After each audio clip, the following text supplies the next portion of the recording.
अवधूत चिंतन श्री गुरुदेव दत्त श्री स्वामी समर्थ. जय जय स्वामी समर्थ. नमस्कार भक्तांनो, या आमच्या नवीन माहितीमध्ये मी आपले खूप खूप मनापासून स्वागत करते. मित्रांनो, हे बघा, उद्या आहे गुरुवार. गुरुवार आहे गुरुपुष्प अमृत योग आहे. मित्रांनो, 2024चा पहिला गुरुपुष्प अमृत योग आहे. मित्रांनो, हे बघा, आपण काहीतरी चांगले कामे करून आपण सुरुवात करायची आहे. मित्रांनो, हे बघा, पहिला योग आहे हा.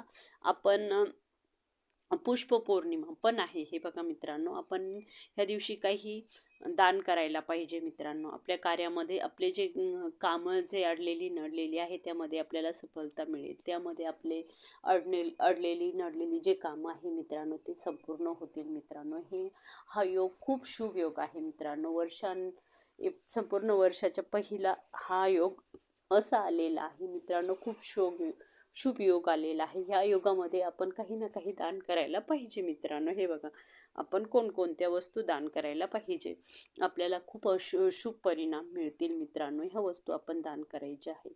हे बघा, हे आपण काय करायचं आहे, ब्लँकेट आपल्याला दान करायचे आहे.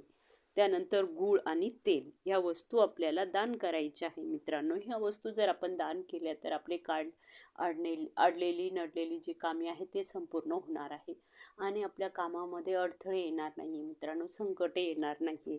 आपण ह्या वस्तू आपल्याला दान करायच्या आहे.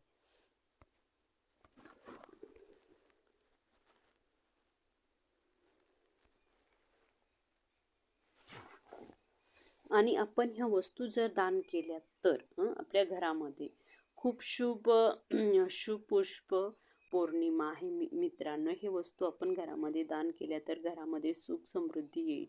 घरामध्ये नकारात्मकता ऊर्जा दूर होईल. मित्रांनो, सकारात्मकता ऊर्जेचा वास होईल. आपल्याला ह्या वस्तू दान करायच्या म्हणजे करायच्याच आहे. खूप शुभ आहे मित्रांनो हे योग. आणि आपल्याला घरामध्ये दुसरी जे काम आहे मित्रांनो, हे बघा, काय करायचे आहे. ह्या दिवशी आपल्याला काळे कपडे किंवा काळे वस्त्र आपल्याला कधीही परिधान करायचे नाही आहे. हे वस्त्र जे आहे मित्रांनो, हे वस्त्र काळे कपडे जे आहे हे निगेटिव्ह एनर्जी घेऊन येत असतात. आपल्याला ह्या नवीन वर्षाची नवीन सुरुवात करायची आहे म्हणजे काळे कपडे आपल्याला कधीही परिधान करायचे नाही आहे. मित्रांनो, हे खूप अशुभ परिणाम देतात हे काळे कपडे. त्यामुळे आपल्याला काळे वस्त्र आपल्याला परिधान करायचे नाही आहे. आणि त्यानंतर आपल्याला काय करायचं आहे, हे बघा, हे योग पुष्प पौर्णिमा पण आहे. आपल्याला काय करायचं आहे, एखादे जर आपल्या अंगणात दारावरती कोणी जर मागायला आलं तर त्यांना आवश्यक काही वस्तू दान करायच्या आहे. मित्रांनो, आपल्या क्षमतेनुसार आपल्याकडे जेवढ्या आहेत त्या आपल्या ऐपतीनुसार आपल्याला वस्तू काही ना काही दान करायच्या म्हणजे करायच्याच आहे. मित्रांनो, हे बघा, त्याच्यानंतर आपल्याला काय करायचं आहे, घरामध्ये आपल्याला संध्याकाळच्या वेळेस आपल्याला किंवा सकाळी किंवा संध्याकाळी आपल्याला घरामध्ये अंधार कधीही ठेवायचा नाही आहे. मित्रांनो, हे शुभ योग आहे. आपण जर असं केलं तर आपल्यासोबत म्हणजे संपूर्ण वर्षामध्ये हा अंधारच राहू शकतो. मित्रांनो, त्यामुळे आपल्याला घरामध्ये संध्याकाळच्या वेळेस दिवे लावायचे आहे, उजाड करायचा आहे. मित्रांनो, अंधार करायचे नाही आहे. त्यामुळे आपल्या जीवनामध्ये अंधारही होऊ शकते. मित्रांनो, हे बघा, शुभ योग आहे, खूप चांगली वेळ आहे.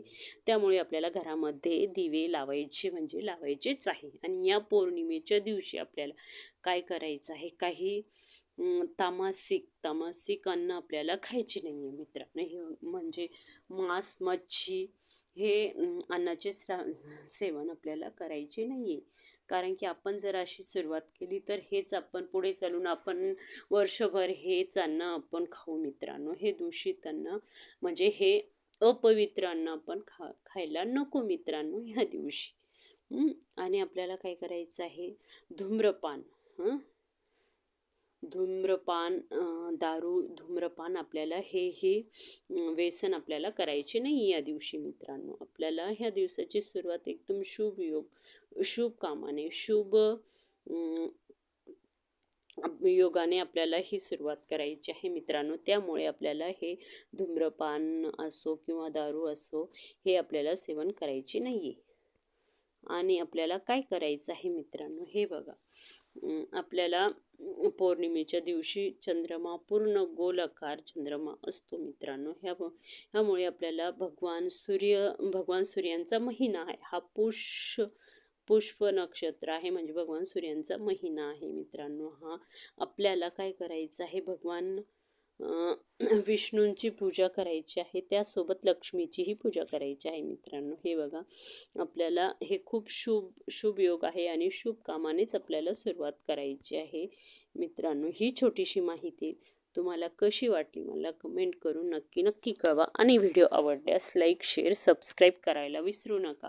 भेटूया एका अशाच नवीन विषयासोबत आणि नवीन माहितीसोबत. तोपर्यंत श्री स्वामी समर्थ. जय जय स्वामी समर्थ.